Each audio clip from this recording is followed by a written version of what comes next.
Muri yeZimbabwe yamona zvoitika kumagold dealers aya emuZimbabwe nekuti aiwa kunovhugwa hombe kuchinzi aiwa MP vekumabvuku tafara vapedza isikotisa kupwanya aiwa vanenge vorwara nenjigere. Muri yeZimbabwe chikwadi chazonyatsa kubuda evidence yezvese kuti chii chiri kutora nzvimbo, chii chiri kuitika muri yeZimbabwe.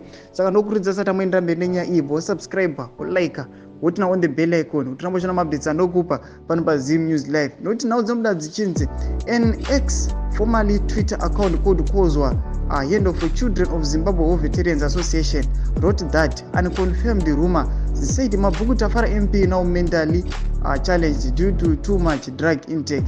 How true is this information?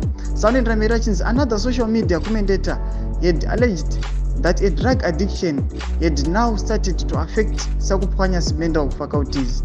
News coming from the grapevine is that this man is not feeling well, and it is believed that he is mentally challenged, maybe due to high intake of cocaine, or maybe could have been bewitched by a visiting old man from Malawi. Saka ndo marumors ari kuita kunzi aiwa vamwe vari kuti ari kurwara nenjigere nekuda kwekukonzuma aiwa madrugs cocaine, vamwe vachiti aiwa anenge akaroiwa nemurume wekumalawi amene kuti relation yavo inga yakamira sei muri yeZimbabwe. Saka ndo nyaya iripo, asi zviri kunzi aiwa mukuru ava MP sikotisa kupwanya aiwa pane zvava kuitika mubrain dzavo.